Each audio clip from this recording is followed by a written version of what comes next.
ভাগবত কথা আলোচনা করতে যাচ্ছি। আলোচনার মাধ্যমে অনেক ভুল ত্রুটি হয়ে যাবে, আপনারা নিজের সন্তানকে নিয়ে আমাকে ক্ষমা করে দেবেন। জয় গুরু, জয় জয় রাধা মাধব, জয় গৌর হরি। ছোট্ট করে একটু গৌর কথা বলে নেই। তো গৌর কথা কেন বলবো? ভাগবত কীর্তনের আগে মহাজন বললেন, যদি গৌর না হইত কেমন হইত, কেমনে ধরিতাম দে রাধার প্রীতি বিপিন মাধুরী জগতে জানাতো কে। বর যুবতী রসের মাধুরী প্রীতি চাতুরী সার, গৌর না হইলে জগতে আনিত সাধ্য আসিল কার। গাও গাউরে মন গৌরাঙ্গের গুণ সরল করিয়া মন, এ ভব সংসারে এমন দরদি আর না হবে কোনো জন। জয় গুরু, জয়। করুণার অবতার গৌর হরি যদি কলিযুগে দাসিতে, তাহলে কৃষ্ণ নাম, এই 16 নাম 32 অক্ষর আমরা পেতাম না। এই যে যুগল ভজন, এই যুগল ভজন আমরা পেতাম না গো। করুণা করে কলিজীবকে উদ্ধার করবেন বলে করুণার অবতার গৌর হরি আমার এই নাম এবং প্রেম জীবের দ্বারে দ্বারে বিলিয়ে দিয়েছে। হরিবল, হরিবল, হরিবল। জয় গুরু, জয়। যাই হোক, দুটি মেয়ে ওই আতর ঘরে আবির্ভূতা হলে তখন ওই বায়ুগর্ভ লীন হয়ে গেল, তার কন্যা হয়ে গেল দুটি বিন্দু পর্বতের স্ত্রী। দুই কন্যা নিয়ে আতর ঘরে শুয়ে আছে নিশীথে এক রাক্ষসী। ওই আতর ঘর থেকে দুই কন্যাকে চুরি করে নিয়ে দৌড়িয়ে পালিয়ে যাচ্ছে। কিন্তু ওই রানী বিন্দু পর্বতের স্ত্রী জানতে পারেনি, ঘুমিয়ে পড়েছিলেন। কে জানলো? বিন্দু পর্বতের যিনি গুরু, গুরুদেব জানতে পারলো আমার ভক্তের বড় বিপদ। তাই রাক্ষস মারণ মন্ত্র জপ করে করে ওই রাক্ষসীর পিছনে পিছনে যেতে লাগলো। এইবার রাক্ষসী কিছু দূর গিয়ে আবার পিছনের দিকে তাকিয়ে দেখে ওই ঋষিমর পিছনে লাগা আছে। রাক্ষসী ছুটতে ছুটতে বৃন্দাবনে চলে এসেছে গো। মনে ভাবলো আর আমার উপায় নাই, এই ঋষির হাতে আমার মরণ হবে, তাকে কন্যার আমার প্রয়োজন নেই। এক পদ্ম সরোবরে শুয়ে তাই ছোট্ট দুটি বাচ্চা দুটি পুষ্পের উপর, পদ্ম পুষ্পের উপর খেলছে।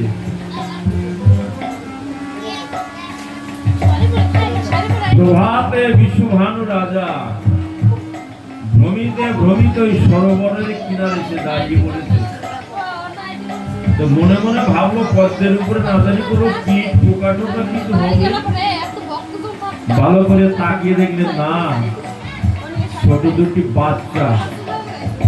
রাজা তুলে নিলেন সেই কন্যা দুটিকে। কন্যা দুটি কে বলতো? একজন হচ্ছে শ্রীমতী রাধারানী, আরেকজনকে হরিবল, হরিবল, চন্দ্রাবলী। একজন চন্দ্রাবলী আর একজন শ্রীমতী রাধারানী। হরিবল, হরিবল নিয়ে আদরের সহিত যত্নের সহিত পুষতে লাগলেন। কিন্তু রাধারানী গোবিন্দের পা ধরে প্রতিজ্ঞা করে এসেছিলেন, হে গোবিন্দ, আমি যদি মর্তধামে গিয়ে জন্ম নেই, আমি নয়ন মেলে তাকাবো না। যেদিন তোমার অঙ্গের তোমার এই কমল অঙ্গের যেদিন আমার পরশ লাগবে, সেদিন আমি নয়ন মেলে তাকিয়ে তোমার ওই বহু বহু রূপ দর্শন করবো। তুমি আমার বাসনা পূর্ণ করো প্রভু। গোবিন্দ বলছে, তোমার ইচ্ছা পূর্ণ হবে। এত সুন্দর তাদের মতো ঘর আলো করা মেয়ে চোখ মেলে তাকাচ্ছে না। সবাই বলছে, কীর্তিকা তোর মেয়ে না কানা হয়ে জন্মেছে। কীর্তিকার দুঃখে বক্ষ বিদীর্ণ হয়ে যায়, বসে বসে কাঁদে, ঠাকুর এত সুন্দর কন্যা রত্ন দিলে কেন অন্ধ করে দিলে, কেন নয়ন দিলে না? তাই দুঃখের কথা বান্ধবী যশোদাকে জানাবে বলে একদিন যশোদাকে ডাকলেন বর্ষণায়। মা যশোদা বালকৃষ্ণ গোপালকে কোলে নিয়ে বর্ষণায় চলে গেলেন বিশ্বভানু রাজার বাড়িতে। কীর্তিকা অনেক আদর করেছে, যত্ন করেছে, বসে অনেক কথোপকথন করেছে, নিজ দুঃখের কথা বেদনার কথা প্রকাশ করেছে। দিদি গোবিন্দ এত সুন্দর কন্যা নিয়েছে, কিন্তু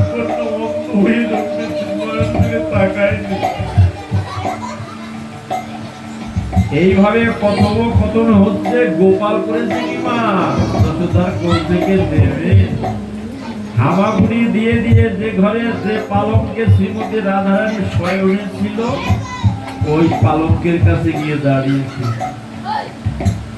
গোবিন্দের কমল হস্তখানা শ্রীমতী রাধারানীর অঙ্কে বলিয়ে দিয়েছে, রাধে রাধে আমি এসেছি, নয়ন মেলে তাকাও। কমল হস্তের পরশ লেগে গোবিন্দ রাধারানী নয়ন মেলে তাকালেন, দেখলেন গোবিন্দ শিওরে বসে আছে। আহা, পূর্ণ হলো রাধারানীর বাসনা। হঠাৎ করে নন্দরানী খুঁজে আর গোপালকে পাচ্ছে না। খুঁজতে খুঁজতে দুজনায় খুঁজছে গো, কীর্তিকাও খুঁজছে, যশোদা মাও খুঁজছে। খুঁজতে খুঁজতে গৃহে গিয়ে দেখলেন শ্রীমতী রাধারানীর পাশে বালকৃষ্ণ গোপাল বসে আছে, আর রাধারানীর নয়ন মেলে গোবিন্দের বধূর মনে তাকিয়েছে। চারি চোখে হলো মধুর মিলন, আনন্দে ভরে উঠল মা কীর্তিকার হৃদয়। এতদিনে কীর্তিকা বলছে, দিদি তোমার ছেলের পরশ পেয়েই না আমার মেয়েটি নয়ন মেলে তাকিয়েছে। হয়তো তোমার এই পুত্র না জানি কত পূর্ণ করে তুমি এমন পুত্র কোলে পেয়েছো। সেদিন থেকে মা যশোদার মধ্যে আর কীর্তিকার মধ্যে একটা আত্মার সম্পর্ক হয়ে গেল, যার দ্বারা কানা মেয়ে ভালো হয়ে গেছে। হরিবল হরিবল। ধীরে ধীরে শুরু হলো ব্রজলীলা। আজকে নন্দ মহারাজ ধেনুবৎস নিয়ে গোচরণে যাচ্ছে, আর গোপালকে কাঁধে তুলে নিয়েছে। গোপালকে কাঁধে করে গোচরণে নিয়ে যাচ্ছে। গোচরণে পৌঁছে গেছে কাল বৈশাখীর দিন। হঠাৎ করে পশ্চিম আকাশে ঘন কালো মেঘ সেজেছে, প্রবল হাওয়া। নন্দ মহারাজের বুক কেঁপে উঠলো, আমি কোন দিক সামলাবো? ছেলেকে দেখবো, আমার গোপালকে দেখবো, না ধেনু বৎসকে দেখবো? রাধারানী মনে মনে ভাবলো, আজকে গোবিন্দের সাথে আমার মিলনের সুখবর, আর আমি বিলম্ব করবো না। ধীরে ধীরে রাধারানী হেঁটে হেঁটে গোচরণে প্রবেশ করলেন। সেই নন্দ মহারাজের সম্মুখে গিয়ে দাঁড়িয়ে পড়েছে। নন্দ মহারাজ চমকে, রাধে তুমি এই বনমধ্যে কেন এসেছো বলো? বলতে, আমি একটু না ঘুরতে এসেছিলাম। ও ঘুরতে এসেছিলে, বাড়ি ফিরে যাবে? হ্যাঁ গো বাড়ি ফিরে যাবো। রাতে তুমি একটা কাজ করবে, আমার গোপালকে সাথে করে নিয়ে যাবে। রাধারানী বলছে, এই তো আমার সেই শুভ দিন, আজ আমি গোবিন্দের সাথে মিলন হব। বৃন্দাবনের যত লীলা হয় মা, যোগ মায়া আশ্রিত লীলা। গোবিন্দের মনে যে বাসনা জাগে, গোবিন্দ যোগ মায়াকে জানায়, পূর্ণমাসী যোগ মায়াকে জানায়। যোগ মায়া সেই আশা পূর্ণ করে গোবিন্দের। তাই দুজনে আর যোগ মায়াকে ডেকে ডেকে বলছে, যোগ মায়া আমাদের মনোবাসনা পূর্ণ করব, আমরা বড় আশা নিয়ে গভীর জঙ্গলে এসেছি। নন্দ মহারাজ শ্রীমতী রাধারানীর কাছে গোপালকে দিয়ে দিলেন, রাধে আমার গোপালকে নিয়ে না আমাদের বাড়ি পৌঁছে দিও। ফেরার পথে ভান্ডির বর ভান্ডি বনে এসে কুঞ্জ নির্মাণ করেছে। সেই কুঞ্জে রাধার গোবিন্দ দুজনের মিলন হয়েছে। সেই শুভক্ষণে ব্রহ্মা চলে এসেছে ওই ভান্ডির বনে। ব্রহ্মা সে বলতে এই শুভক্ষণ বিফলে যাবে না, তোমরা দুজন এসো, আমি গান্ধর্ব মতে তোমাদের বিবাহ সম্পূর্ণ করে দিই। ব্রহ্মাজি নিজে পুরোহিত হয়ে সেদিন শ্রীমতী রাধারানীর সাথে আর গোবিন্দের সাথে বিবাহ বন্ধনে আবদ্ধ করে দেয়। তো যখন লীলা করে না, তখন গোবিন্দ কয় বছরের, 15 বছরের হয়ে যায়, রাধারানী হয় 14 বছরে। লীলা সমাপ্ত হয়ে গেল। বাল কৃষ্ণ গোপাল বালক, বালিকা রাধারানী বালিকা। এই তো লীলার তাৎপর্য। হরিবল হরিবল হরিবল। বৃন্দাবন লীলাটা হচ্ছে অপ্রাকৃত লীলা, যাহা প্রাকৃতিক নয়ন দ্বারা দর্শন হয় না, প্রাকৃতিক জ্ঞান দ্বারা আস্বাদন হয় না। এটা হচ্ছে অপ্রাক রাধা গোবিন্দের অপ্রাকৃত লীলা। হরিবল হরিবল হরিবল। সেদিন ভান্ডির বনে ব্রহ্মাজি পুরোহিত হয়ে রাধা গোবিন্দের বিবাহ দিয়ে দিয়েছিলেন। সেই থেকে তারপরে অনেক লীলা। বৃন্দাবনের লীলাটা হচ্ছে অপ্রাকৃত লীলা। তো এখনো ভাষা দিয়ে বা বলে মানুষকে বোঝানো যায় না। হরে কৃষ্ণ হরে কৃষ্ণ। যাদের মধ্যে যারা একটু ভজনের পথে নেমেছে, তারা মোটামুটি একটু আস্বাদন করতে পারে। হরিবল হরিবল হরিবল। জয় গুরু জয়। যাই হোক, ধীরে ধীরে প্রাণ গোবিন্দ, শ্রীমতী রাধারানী এরা বড় হয়ে উঠল। কিন্তু দেখো, এত লীলা করেছে বৃন্দাবনে, তবু গোবিন্দের বাসনা পূর্ণ হয়নি। ব্রজেতে করিল রস নির্দাস সর্ব, তথাপি 3 বাঞ্ছা না হইল পুরো। শান্ত দাস্য শক্ত বাৎসল্য মধুর, এই 5 প্রকার প্রেম আস্বাদন করেও গোবিন্দের মনোবাসনা পূর্ণ হয়নি। গোবিন্দ একদিন যমুনা পরিণে বট বৃক্ষ তলে, কদম্ব বৃক্ষ তলে বসে বসে কাঁদছে। রাধারানী আসছে জল নিতে। জল নিতে দেখলেন গোবিন্দের নয়নে জল। রাধারানী কলসিটা রেখে গোবিন্দের পাশে গিয়ে দাঁড়ালেন। বধূ, তোমার নয়ন ভরা জল কেন বলো? যার নাম নিলে জগতের সমস্ত প্রাণীর দুঃখ দূরভূত হয়ে যায়, তার আবার কিসের দুঃখ বলো? বলো বধূ, তার আবার কিসের দুঃখ? গোবিন্দ বলল, রাধে, আমি বড় অভাবে কাঁদি। অভাবে পড়িলে সকলেই কাঁদে, অভাব না ছাড়িলে কেউ কাঁদে না, অভাব না থাকিলে কেউ কাঁদে না। রাধে, এই যে তুমি কৃষ্ণ বাদিনীর ঘরে বসত করো, তোমার নীল শাড়ি পরা নিশ্চয়, যমুনার জল দর্শন করার নিশ্চয়, তবু তোমার অন্তর থেকে আমার নাম মুছে যায় না কেন? রাধে, তুমি তো কৃষ্ণ বাদিনীর ঘরে বাস করো, এই যে নিরজনে বসে কৃষ্ণ কৃষ্ণ বলে নয়ন জলে বুক ভাসাইয়ে কাঁদো, এমনি ভাবে কেঁদে তুমি কি সুখ পাও আমাকে একটু বলবে? রাধারানী বলছে, বলবে, যে ছেলেটি 7 তলার উপরে জন্মেছে, সে জমিদার ছেলে জমিদার হবে, সেটি কোনদিন বুঝবে ভিখারির দরদ?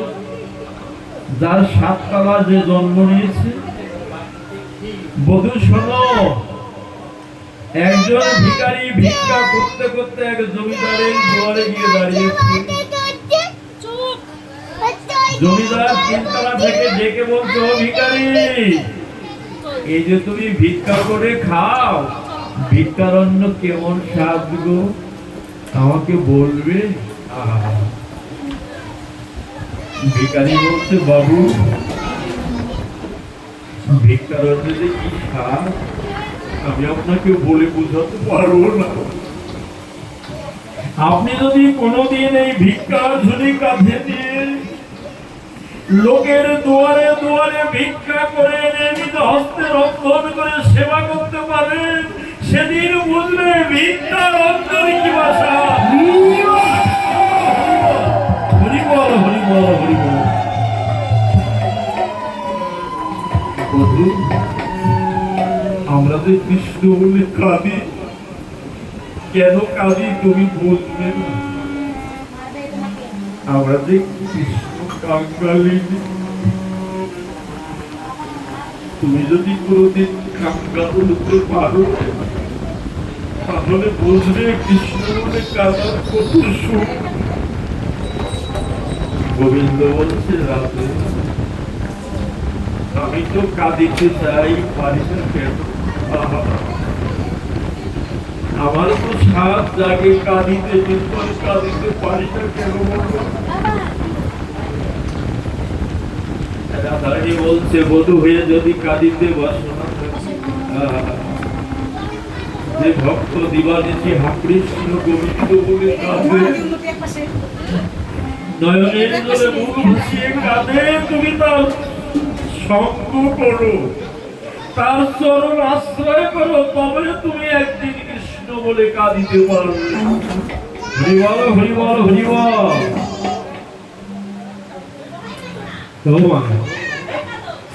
এই যে এই পৃথিবীর বুকে যারা কৃষ্ণ বলে কাঁদে, কৃষ্ণ বলে কাঁদার যে কতটুকু সুখ,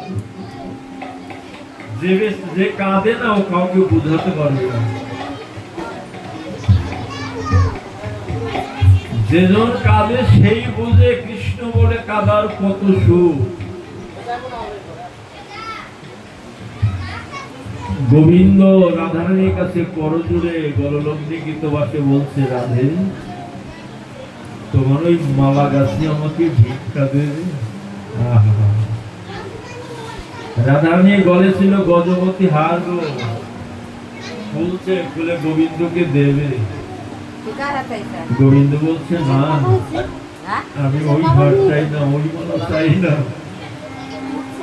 তুমি কৃষ্ণ বাদিনীর ঘরে বসে নিরজনে কৃষ্ণ কৃষ্ণ কাঁদো, নিরজনে বসে বসে তোমার হৃদয়ে মাঝে যে কৃষ্ণ নামের মালা গেঁথেছো, রাধে কৃপা করে যদি পারো ওই মালা গাছে আমাকে ভিক্ষা দিও। হরি বল, হরি বল, হরি বল, হরি বল। আমি ওই মালা গলায় পড়ে, কৃষ্ণ নামের মালা গলায় পড়ে না আমি নবদ্বীপে চলে যাব। তুমি আমাকে কৃপা করো, আমি যেন তোমার মতো কাঁদতে পারি। হরি বল, হরি বল। তাই কি করলেন? গোবিন্দ এই তিন বাংশা পুরাইতে না নবদ্বীপে চলে। শোভা তো আছে, মা কোথায় রাখছে দেখি। আমি তেজি কালো বরণ করিব ধারণ, তোমার অঙ্গের কান্তি। আমি তেজি কালো বরণ করিব ধারণ, তোমার অঙ্গের কান্তি।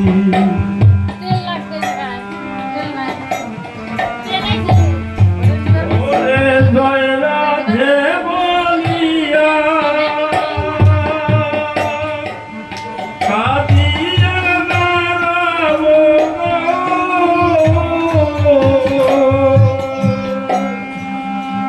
অশ্রু জলে হব শান্তি। আমি তেজি কালো বরণ করিব ধারণ,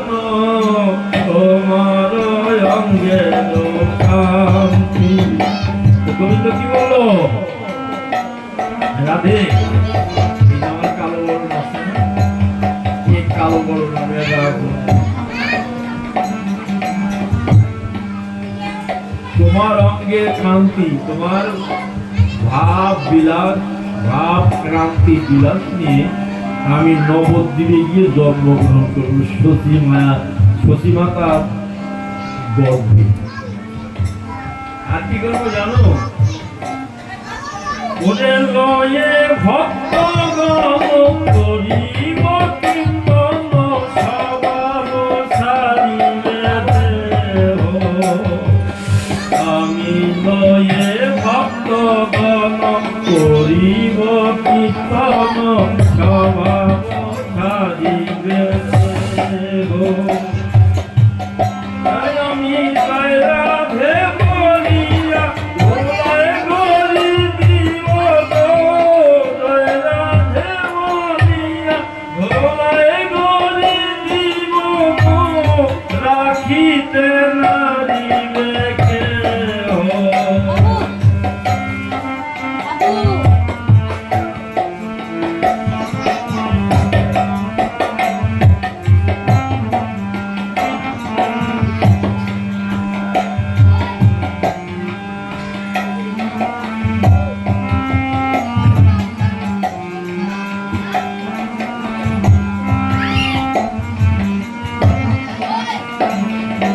মহাজন কি বললো? মহাজন বললো ব্রাহ্মণ ও চণ্ডালে এত কোলাকুলি এমন বা কবে ছিল? আহা! কোন জাতের বিচার নাই গো। আমার মহাপ্রভুর কাছে না কোনো জাতের বিচার নেই। বলছে ব্রাহ্মণ ও চণ্ডালে এত কোলাকুলি এমন বা কবে ছিল? দেবতার দুর্লভ মধুর হরিনাম জগতে বিলাইল। আহা! ব্রাহ্মণ ও চণ্ডালে এত কোলাকুলি এমন বা কবে ছিল? দেবের দুর্লভ মধুর কৃষ্ণ নাম জগতে বিলাইল। হরিবল হরিবল হরিবল। দেখো শ্রীমতী রাধারানী প্রেমরীর সুদিতে ভগবান শ্রীকৃষ্ণ নবদ্বীপে এসে অবতীর্ণ হতে হলো। এটাই হচ্ছে রাধা প্রেম, বুঝলেন? রাধা প্রেমের সমার কোনো প্রেম নেই। রাধারানী জগতে কত ভক্ত আছে, কত ভক্তিমতী মায়ের আছে গো। গোবিন্দকে রাধারানীর মতো আর কেউ ভালোবাসতে পারেনি। রাধারানী তন মন ও ধন দিয়ে গোবিন্দকে ভালোবেসেছে। তন মানে কি? তন মানে দেহ, মন মানে বাসনা, আর ধন মানে কি? নারী জাতির সম্পদ। কি নারী জাতির সম্পদ? তার নারীত্ব বা তার সতীত্ব। এটা হচ্ছে নারী জাতির বড় সম্পদ। এই তিনখানা সম্পদ জনমের মতো রাধারানী গোবিন্দের চরণে সমর্পণ করে দিয়েছে বলে গোবিন্দ রাধারানীর কাছে ঋণী হয়ে গেছে। এই ঋণ আর শোধ করতে পারেনি। তাই কি করেছে জানো মা? শোনো, নিশীতে রাধারানী পালঙ্কে শুয়ে আছে, আর গোবিন্দ শ্রীমতী রাধার খোঁজ দেখিয়েছে। গিয়ে দেখলেন রাধারানী না শুয়ে আছে। গোবিন্দ বলছেন, রাধে আমার একটা কথা রাখবে। বলছে, কি কথা বলবো? বধু আজকে আমি না। গোবিন্দ বলছে, রাধে আজকে আমি না তোমাকে মনের মতো করে সাজাবো। রাধারানী বলছে, তোমার ইচ্ছাই আমার ইচ্ছা। তোমার যদি সাজ জাগে তুমি আমাকে সাজাও। গোবিন্দ কি করছে? রাধারানীকে সাজাতে লাগলেন। এটা হচ্ছে রসোদ্গার। কিভাবে সাজাচ্ছে মা? মাথার কেশগুলো আঁচড়িয়ে দিয়েছে, খোপা বেঁধে দিয়েছে, ফুলের কবরি বেঁধে দিয়েছে, নয়নে কাজল দিয়েছে। এইবার দেখো একটা কথা বলি, সখী আর মঞ্জুরির মধ্যে পার্থক্য কি? সখীরা রাধা গোবিন্দকে কুঞ্জে প্রবেশ করাইয়া কুঞ্জের আড়ালে দাঁড়িয়ে দাঁড়িয়ে রাধা গোবিন্দের লীলা দর্শন করে। এরা বয়সে একটু বড়, আর যারা মঞ্জুরি ওরা বয়সে ছোট, ওদের অধিকার বড়। ওরা রাধা গোবিন্দের বিলাস মন্দিরে স্বয়ং নিজেরা থেকে রাধা গোবিন্দের লীলা দর্শন করে, ওই কুঞ্জ মাঝে থেকে।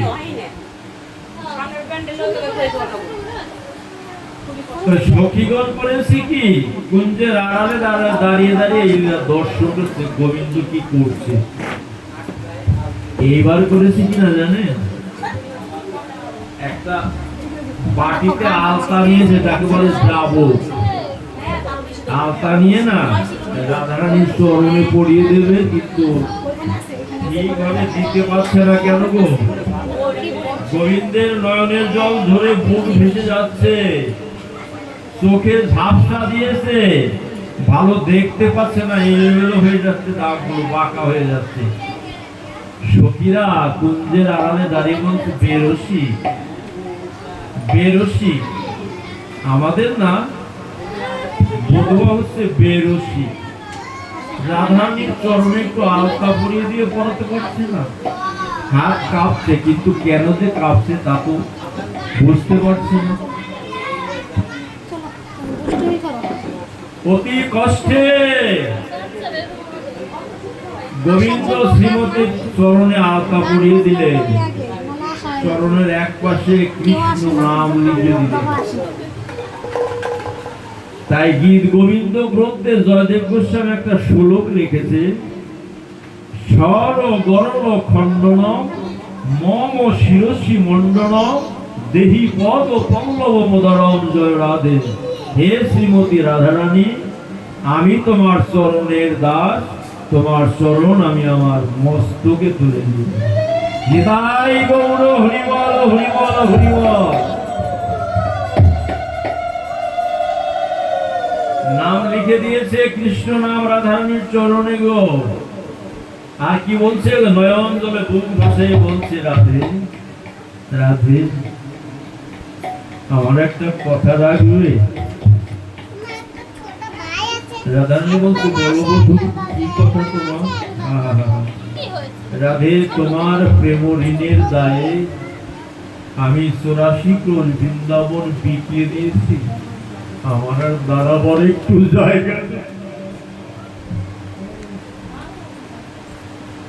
আমি 84 ক্রোশ বৃন্দাবন বিকিয়ে দিয়েছি, আমার আর দাঁড়াবার একটু জায়গা নেই।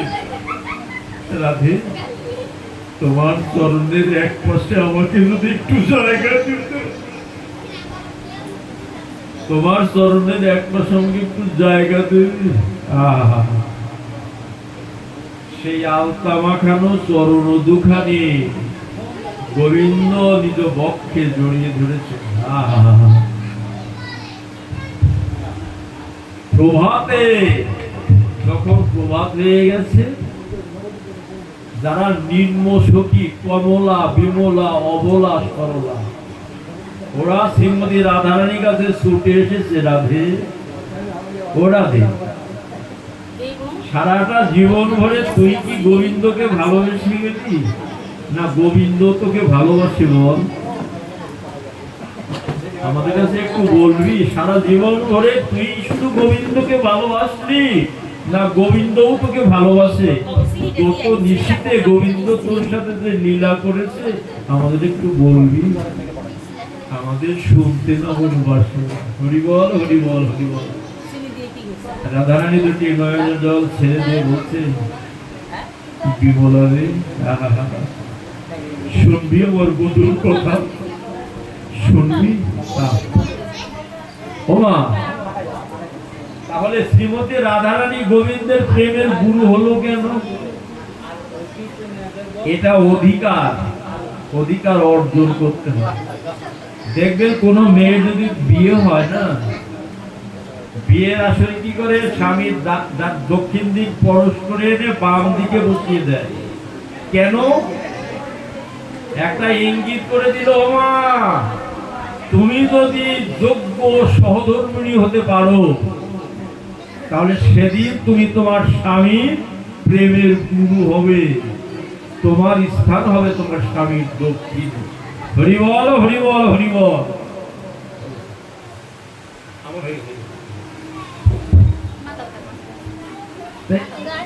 জগৎকে শিখিয়ে দিল তোমরা যদি যথাযথভাবে স্বামীর সেবা করো, স্বামীর যত্ন করো, স্বামীকে ভুল পথ থেকে ফিরিয়ে আনো, তুমি একদিন তোমার স্বামীর ভজনের গুরু হতে পারবে, তোমার আসন হবে তোমার স্বামীর দক্ষিণ।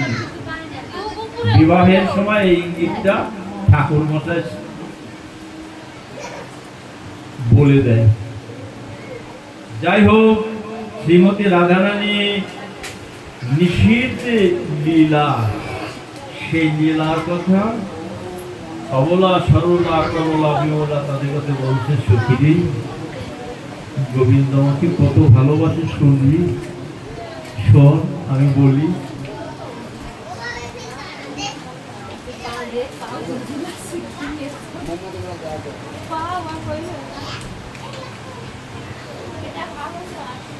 ওরে পালঙ্কে শয়নে না রাখে মনে আপন হৃদয় বিনে।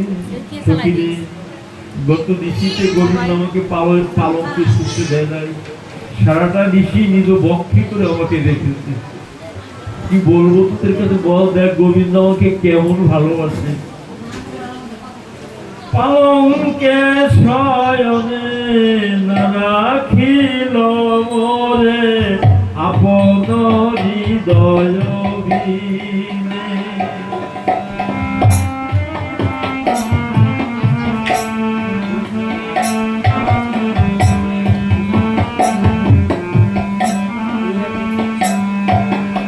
ওরে চরণ দুখানি বক্ষেতে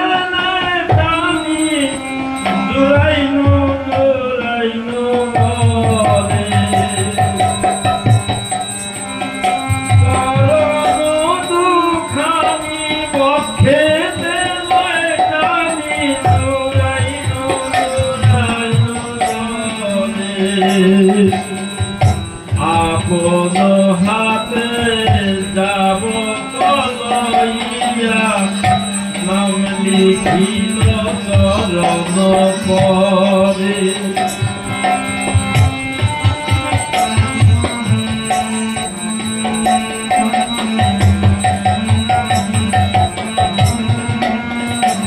এই দেখ আমার চরণে কৃষ্ণ নাম লিখেছে।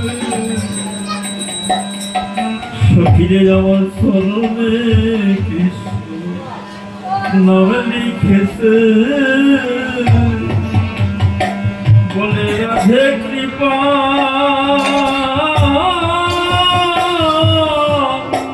কৃপা করো বলে আমার চরণে নাম লিখেছে।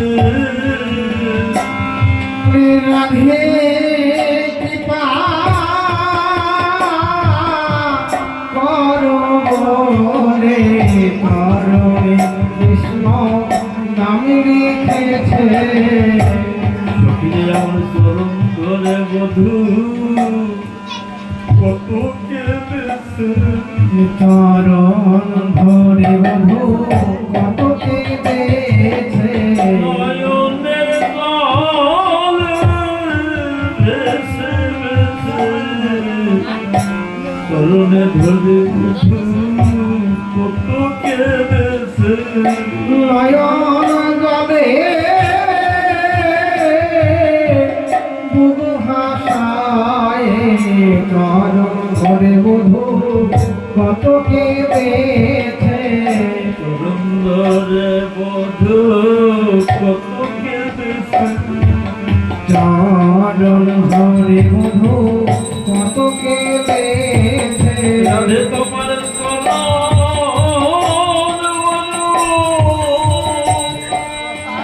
বড় ভালোবাসি,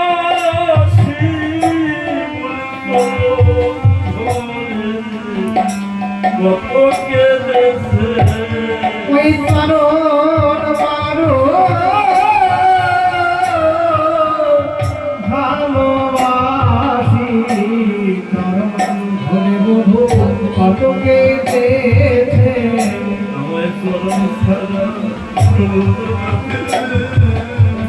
চরণ ছাড়া করুণা গো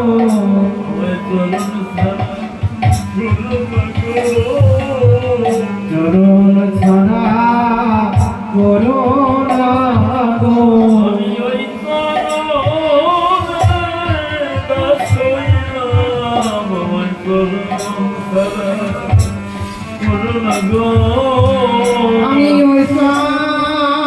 চরণে দাস হইলাম আমায় চরণ ছাড়া করুণা গো আমি চরণে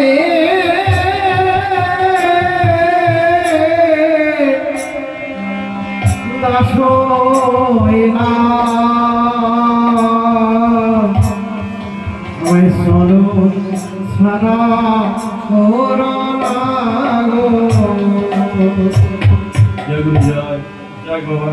আজকের মতো আমি ভাগবত বিশ্রাম দিয়ে রাখি। ভক্তের হৃদয়ে আমার শ্রীমতী রাধারানী এবং গোবিন্দকে মিলন দিয়ে আজকের মতো আমি ভাগবতকে এখানে বিশ্রাম রাখতে চাই।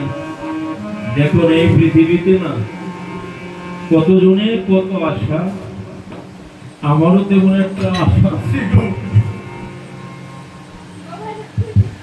আমার এই নতুন সুন্দর দেহ আপনারা সাধুগুরু চরণের ধুলিতে আমাকে আশীর্বাদ করলেন। আমার এই বাকি জীবনটা যেন এমনি ভাবে ভক্ত সঙ্গ পরীক্ষা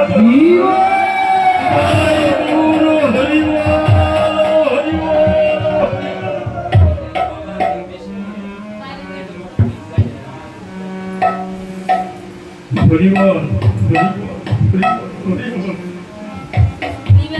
জয় গুরু জয় জয় গুরু। ভাগবত